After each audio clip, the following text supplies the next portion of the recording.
मावळ तालुका राष्ट्रवादी काँग्रेस पक्षाच्या वतीनं आयोजित पत्रकार परिषदेमध्ये आपल्या सर्वांचं सर्वप्रथम मी मनापासून स्वागत करतो।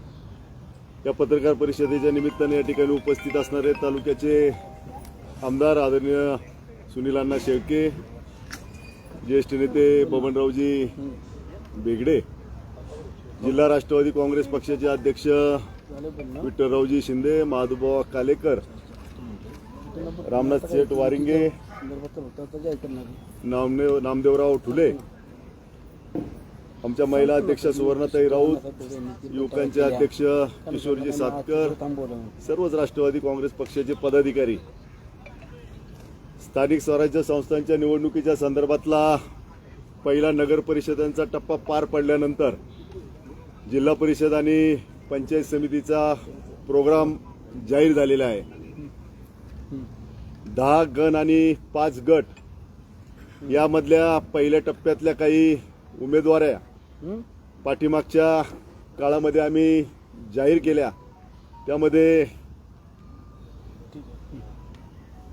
खडकाळे कार्यालय गटामध्ये दीपालीताई हुलावळे असतील, सोमटणे गटामध्ये मनीषाताई मुरे आणि इतर काही उमेदवाऱ्या जाहीर केलेल्या होत्या।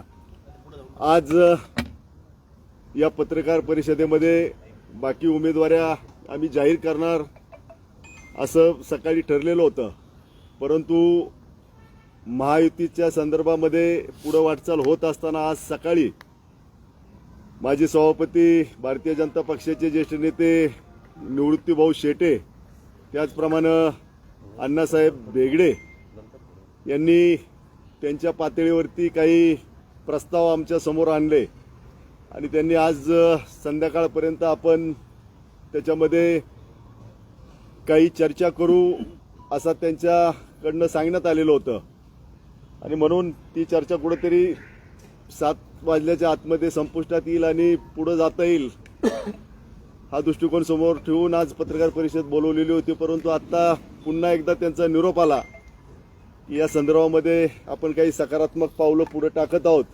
त्याच्यामुळे आज काही जाहीर यादी जी आज जाहीर करणार होतो ती आज न करता येणाऱ्या 2 दिवसामध्ये आपण जाहीर करणार आहोत। त्याच्यामुळे ज्या कारणासाठी आजची पत्रकार परिषद आपण बोलवलेली होती ती आपण फार काही पुढे न जाता ती या ठिकाणी स्थगित करत आहोत। याची नोंद आपण सर्व पत्रकार बंधू भगिनींनी या ठिकाणी घ्यावी। या ठिकाणी आपण स्नेहभोजनाची व्यवस्था केलेली आहे, त्याचा लाभ ते काही स्थगित ठेवण्यात आलेलं नाही, त्याचा लाभ आपण सर्वांनी घ्यावा अशी विनंती आपल्याला करतो। धन्यवाद। सांगा की तालुक्यामध्ये उत्सुकता वाढलेली आहे, इतके तालुक्यातल्या कानाकोपऱ्यातनं फोन आलेले आहेत की तुमची यादी जाहीर होणार आहे। मी उपस्थित सर्व राष्ट्रवादी काँग्रेस पक्षातील प्रमुख पदाधिकारी, पत्रकार बांधवांनो आणि भगिनींनो, आजची पत्रकार परिषद घेऊन जिल्हा परिषदेचे 5 आणि पंचायत समितीचे 10 उमेदवारांची यादी जाहीर करण्याचा आम्ही सर्व प्रमुख सुकाणू समितीतील पदाधिकाऱ्यांनी निर्णय केला होता। परंतु मागच्या 2 दिवसापासून भारतीय जनता पक्षाचे काही प्रमुख नेते मंडळी, त्यामध्ये निवृत्तीभाऊ शेट्टे असतील, स्वर्गीय दिगंबरदादा बेगडे यांचे बंधू अण्णासाहेबजी बेगडे असतील किंवा इतर मंडळी सुद्धा आमच्याशी चर्चा करतायत आणि त्यातून आपण पुढे सकारात्मकपणे जावं, आपण युती म्हणून एकत्रितपणे लढावं असं त्यांनी प्रस्ताव दिल्यावरती मी देखील स्वतः माझ्या पक्षातील प्रमुख मंडळींशी चर्चा केली आणि त्यातून काही जागेंच्या बाबतीत त्यांना आमच्याकडनं अपेक्षित आहे, ती जागा द्यायच्यात। त्यामधले पहिली जागा मी तुम्हाला सांगतो, स्वर्गीय दिगंबरदादा बेगडे यांच्या कुटुंबातला जर व्यक्ती कुणी इंदोरी गणामध्ये उभा राहत असेल तर त्या ठिकाणी आम्ही उमेदवारी द्यायची नाही अशा पद्धती देखील जाहीर केलं होतं किंवा आज आपल्या माध्यमातून देखील पुन्हा जाहीर करतो की ज्या कुटुंबानं त्या तालुक्यामध्ये मोलाचं योगदान दिलं आणि युती म्हणून आपण तालुक्यात एकत्रितपणे जात असताना स्वर्गीय दिगंबर दादांना देखील ते आमच्याकडनं श्रद्धांजलीच असेल।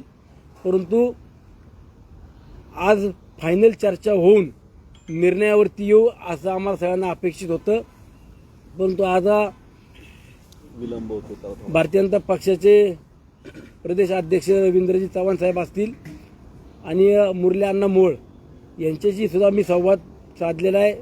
काही माझ्याही इतर मंडळींशी चर्चा सुरू आहेत. म्हणून आपल्याला एवढं सांगायचं की पंचायत समिती जिल्हा परिषदेत जर त्यांनी आमच्या पद्धतीनं किंवा दोघांच्याही सकारात्मकपणानं जर पुढे यायचा त्यांनी निर्णय केला असेल तर आम्ही विचार करू. एक मिनिट मी स्वतःहून प्रस्ताव दिलेला नव्हता. माझ्याकडे स्वतःहून भारतीय जनता पक्षाच्या प्रमुख नेते प्रस्ताव घेऊन आले आणि जर अशा पद्धती प्रस्ताव आल्यावरती तो नाकारणं योग्य राहत नाही. म्हणून आपण चर्चा करून जर काही मार्ग निघाला तर त्यात अधिक सोपं होईल हा विचार आम्ही करतोय. पण अण्णा काय सांगणार, प्रशांत भागवत यांनी राजीनामा दिलेला आहे, आपले निष्ठावंत होते, उमेदवार होते. माझ्याकडे काय कुठला राजीनामा वगैरे आलेला नाहीये. जर आला असेल तुमच्याकडे तर तो मला काय पोचलेला नाही. प्रशांत भागवत कालही आमच्याबरोबर होता, आजही दुपारपर्यंत माझ्याबरोबर होता. संध्याकाळी सांगितलं होतं की आज आपल्याला काही निर्णय घ्यायचा आहे, परंतु त्याचा ब्राह्मणवाडीला त्यांनी काहीतरी घर बांधलं म्हणून तिथं हळदी कुंकवाचा काहीतरी कार्यक्रम होता. मला मी तिकडे जाऊन येतो. तो अजून काय आलेला नाही, आम्हाला त्यातली बाकीची काही माहिती नाही. त्यांचं एक पत्र व्हायरल झालंय आता सोशल मीडियावर.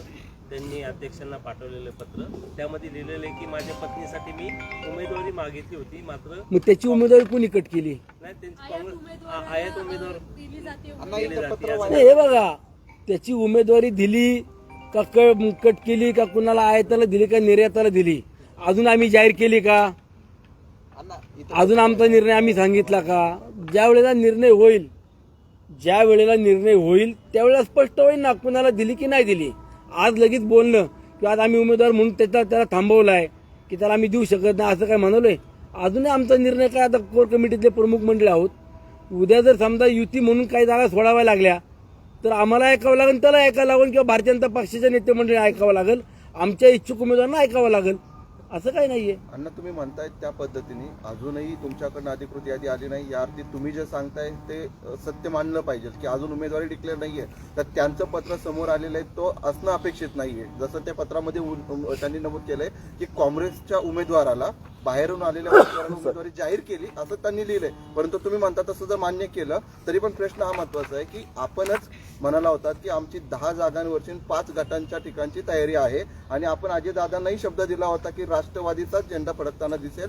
मग तो शब्द आपण कसा पूर्ण करणार? राष्ट्रवादीचा झेंडा फडकणार हे कुठल्या ज्योतिषाला पण सांगण्याची गरज नाही. आमच्याकडं 5 जिल्हा परिषद 10 पंचायत समितीचे उमेदवार तयार आहेत. आमची यादी पण तयार आहे. पण जर भारतीय जनता पक्षाच्या प्रमुख नेत्यांनी आम्हाला युतीच्या संदर्भाचं काही साकडं घातलं असेल किंवा काही प्रस्ताव दिला असेल तर आम्ही डायरेक्ट फेटाळणं किंवा डायरेक्ट बाजूला जाणं हे पण उचित नाहीये. शेवटी अहंकार करणं अशातला एक भाग त्यातून दिसला असता. म्हणून आम्ही सुद्धा तो प्रस्ताव सगळ्या मंडळींपुढे मांडला. त्यांच्या मंडळींपुढे आम्ही प्रस्ताव दिलेला आहे. त्यांना योग्य वाटेल तो प्रस्ताव त्यांनी मान्य केला, ठीक.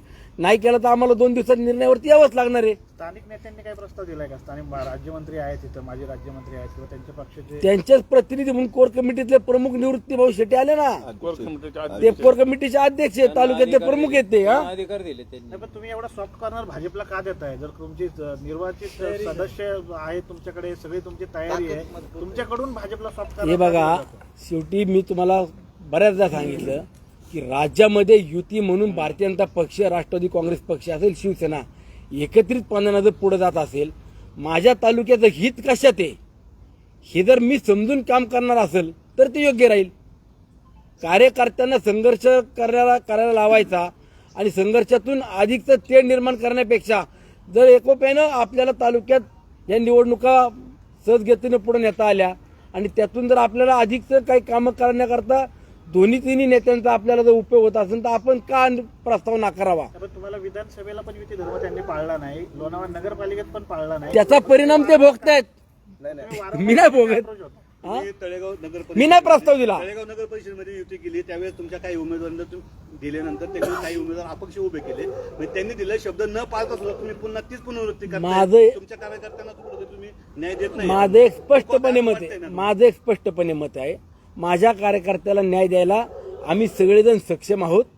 पण जर त्यांचा प्रस्ताव आला योग्य वाटलं तर आम्ही तो मान्य करू, नाही योग्य वाटलं तर आम्ही आमच्या लढाईची आमची तयारी ठेवलीच आहे. कार्यकर्ते सोडून जायला लागले, राजीनामा देतात ना कार्यकर्ते. अण्णा कोण नाही, याच्यात दोन प्रश्न महत्वाचे. पहिली गोष्ट म्हणजे आज जी परिस्थिती तुम्ही सांगताय चर्चेची, हीच परिस्थिती तळेगाव नगरपालिकेच्या वेळेस देखील होती. शेवटच्या क्षणाला युती झाली आणि 9:30 वाजता याच ठिकाणी पत्रकार परिषद अशीच झाली. परत होईल. आणि अशाच पद्धतीने तुम्ही युती पुढे नेली. मात्र जी विजयी संकल्प सभा तुम्ही घेतली होती त्याच्यामध्ये तुम्ही माध्यमांशी बोलताना म्हटले होते, एक हात नाही 2 हात दिले तरी आता इथून पुढे हात नाही हात जोडले. ती भूमिका तुम्ही घेतलेली होती टोकाची. पण आज पुन्हा ठीक तुम्ही आहे ना. तुमचीच भूमिका का बदलताय? ठीक आहे ना, मी माझी भूमिका तुम्हाला सांगतो. जरी समजा मी 1 हात 2 हात पुढे माग करण्यापेक्षा मला पुढचे 3.5-4 वर्ष जर काम करायचं असेल तर भारतीय जनता पक्षाच्या ज्येष्ठ नेत्यांनी मंत्र्यांनी जर मला सांगितलं असेल तर मला त्यांचं ऐकाय नको. आता मी तालुक्यातला काय वेगळा शब्द तो उचित नाही, पण आपल्याला जर मागच्या वेळेस मुख्यमंत्र्यांनी सांगितलं होतं की युती करून घ्या, मग तेव्हा स्थानिकांचा विषय होता, तेव्हा स्थानिकांनी ते निर्णय घेतला आणि आता तुम्ही म्हणता त्यांनी नाही केलं मी पण तेच करावं का? मुख्यमंत्र्यांनी सांगून सुद्धा ऐकलं तुम्ही म्हणता, आज मंत्र्यांनी सांगितलं त्यांनी नाही केलं म्हणून मी तेच करावं का? नाही. याच्यामुळे तुमचे कार्यकर्ते नाराज होतात. तुम्हाला कळत, तुम्ही म्हणता सगळीकडे तुमची तयारी आहे, सगळ्या सीटावरती तुमची तयारी आहे. आज त्याच कार्यकर्त्यांना तुम्हाला बस व्हायची वेळ आल्यानंतर काय करणार? आम्ही 2 पाऊल आज मागं जरी आलो असलो तरी त्यांना सगळ्यांना माहिती आहे सुनील शेळके 2 पाऊल मागं कुठपर्यंत येईल. माघारीच्या दिवसापर्यंत निवडणुकीला एकदा समोर उमेदवार आले तर आम्ही सगळेजण कशा पद्धतीने निवडणूक लढतो हे प्रत्येकाला माहिती आहे. माझा उद्देश जर चुकीचा असेल तर मला तो प्रश्न विचारा की आज युती म्हणून जर भाजपच्या वरिष्ठ नेत्यांनी आम्हाला सांगितलं असेल की सुनील आपण तुम्ही तालुक्यात युतीचा फॉर्म्युला आम्ही तुम्हाला प्रस्ताव दिलेला आहे, त्या पद्धतीने तुम्ही चर्चा करा, आम्हाला कळवा, तर त्या पद्धतीने आम्ही आमची चर्चा करतोय. तर तुमचं असं तर चाललं नाही ना, जी ज्या गटाविषयी तुम्ही बोलताय वराळे आणि इंदोरी गटाविषयी जो भाजपला सोडायचं तुमचं चाललंय दिगंबर दादांच्या घराला, तिथं तुमचे 2 प्रबल उमेदवार होते, भागवत आणि दाभाडे.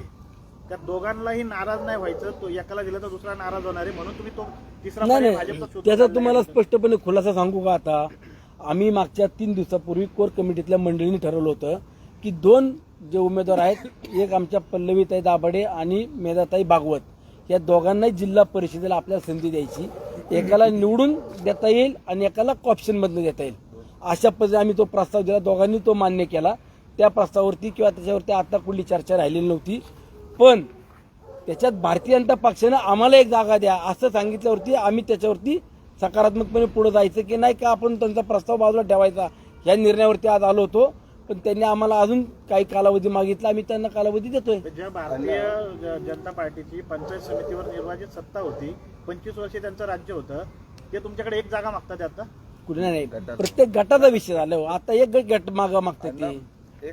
एक प्रश्न या सगळ्या चर्चेला जोडून एक महत्वाचा प्रश्न मी विचारतो खुलेपणाने की आता काही त्यांनी जे उमेदवार इच्छुक जाहीर केले त्यांचाही आम्हाला निरोप आहे की 2.5 वर्ष आम्हाला द्या, 2.5 वर्ष तुम्हाला घ्या, पहिलं तुम्हाला घ्या नंतर आम्हाला द्या. ते मी जर समजा हा प्रस्ताव आमचा म्हणजे भाजपने जो मला प्रस्ताव दिलाय आमचं त्यांचं एकमत नाही झालं तर काय काय चर्चा झाली ते पण मी तुम्हाला सांगेन की त्यांच्याकडे प्रस्ताव काय आले ते. जे आता जे ऑलरेडी जाहीर केलेले उमेदवार जे आहेत त्यांच्याबद्दल काय असणार आहे? ते चेंज होणार आहेत काही ठिकाणी? नाही असे कुठले चेंज होणार की नाही, कारण त्यांनी जे दाखवले ते होणार नाही, आमचे होणार नाही. चर्चेतले उमेदवार आहेत ते जाहीरच केलेले नाहीत. अण्णा, राज्यामध्ये युती आहे ही गोष्ट मान्य, आपण वारंवार युती आहेत म्हणता.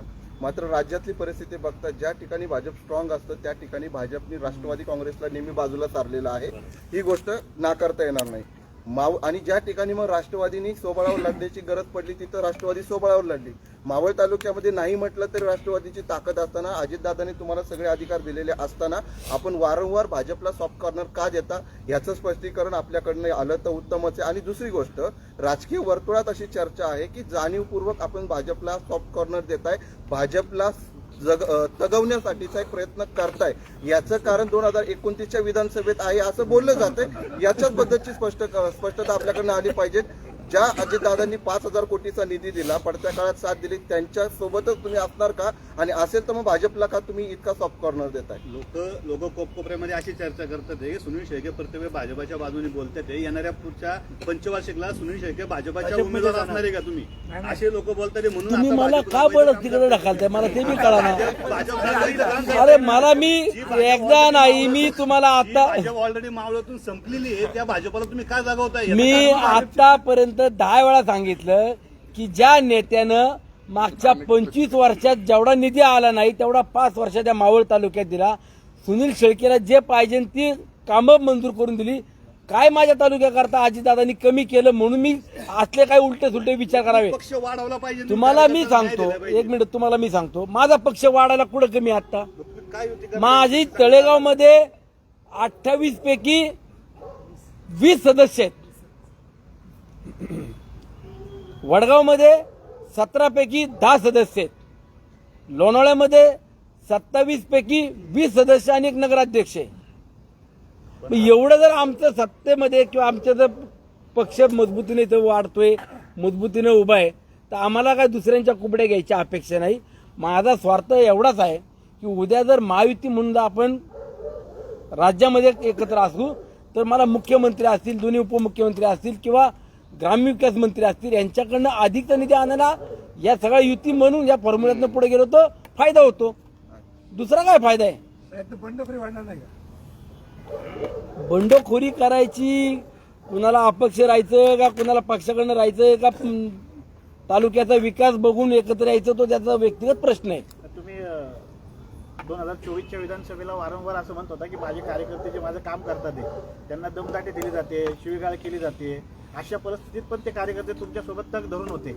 आता वेळ अशी आली आहे त्या कार्यकर्त्यांना जेव्हा न्याय द्यायचा आहे, म्हणजे ज्यांनी कार्यकर्त्यांना शिव्या दिल्या त्यांना तुम्ही 2.5 वर्ष देतात आणि ज्यांनी शिव्या खाल्या त्यांना 2.5 वर्ष देतात. त्याला राजकारण म्हणतात. तुम्ही घेऊन कुठे चाललाय हे राजकारण आपण स्वीकार करता. नाही बघा, असं काही नाहीये. हे बघा, शेवटी राजकारणामध्ये निवडणुकीच्या काळात काही ठिकाणी संघर्ष होत असतो.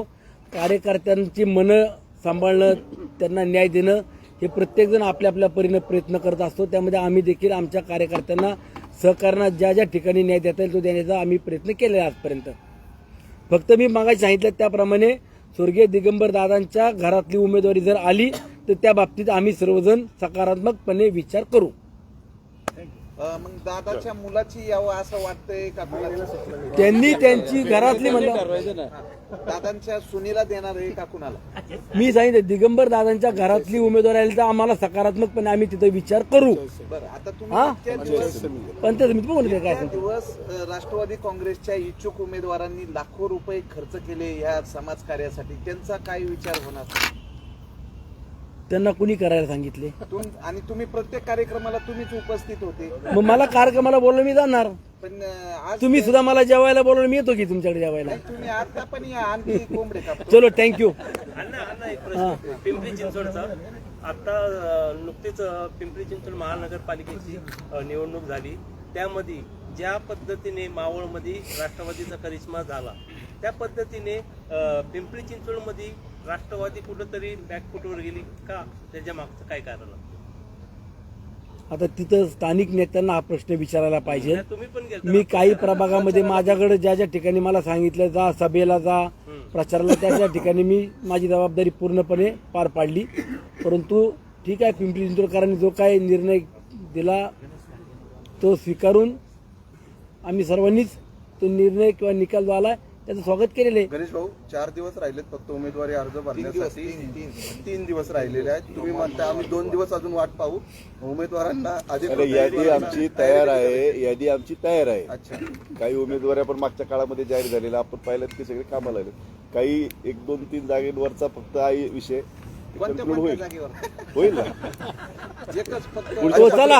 पुढच्या पत्रकार परिषदेला काहीतरी ठेवलं पाहिजे. युती म्हणत असताना, मित्र पक्ष म्हणत असताना कुठल्या कुठल्या पक्षासोबत युती चालू आहे? आमचं स्वाभिमानी रिपब्लिकन पक्षाशी पण चर्चा झाली. रमेश भाऊंनी सांगितलं की आपण युती म्हणून या पंचायत समिती जिल्हा परिषद पुढे जाऊ. रिपब्लिकन पार्टी ऑफ इंडिया त्यांचे सुद्धा वाघमारे साहेब आणि आता मी नारायण बालेराव यांच्याशी पण आता माझी बैठक झाली. त्यांनी सांगितलं की आम्ही तुमच्या सोबत आहोत आणि आम्हाला एक जागेकरता तुम्ही विचार करावा अशा पद्धतीने त्यांचा प्रस्ताव आलेला आहे. आज संध्याकाळपर्यंत त्या निर्णयावरती येऊ. महायुतीतले महत्वाचे घटक पक्ष शिंदेची शिवसेना यांच्यासोबत चर्चा चालू आहे का? आणि भाजपा सोबत तर आहे. आता पहिलं किती जण पक्ष घेऊ बरोबर? अच्छा. सगळ्यांना घेतील सगळे म्हणजे आम्हाला एक एक जागा द्या, आम्ही कुठे जाऊ? महायुती म्हटलं की महत्वाचे पक्ष भाजपा, ठीक आहे ना, राष्ट्रवादी, आपण- शिंदेची शिवसेना आहे. शिंदेच्या शिवसेनेसोबत काही चर्चा चालू आहे की नाही? नाही, शिंदे शिवसेनेची माझी कुठली चर्चा झाली नाही. अण्णा, राष्ट्रवादी काँग्रेस शरदचंद्र पवार या पक्षाच्या नेत्याशी काही चर्चा झाली का? राष्ट्रवादी काँग्रेस शरदचंद्र पवार गट हा जो पक्ष आहे याच्याची काही चर्चा होती का तुमची काही? आता बऱ्याच ठिकाणी शरद पवार साहेबांनी अजितदादा यांची युती आहे. चर्चा सर्वांशी चालू असतात, परंतु शेवटी चर्चेच्या अंतिम काहीतरी निर्णयावरती यायला लागतं. तो निर्णयावरती येत्या 2 दिवसात येऊ आम्ही. चला ठीक आहे. धन्यवाद. धन्यवाद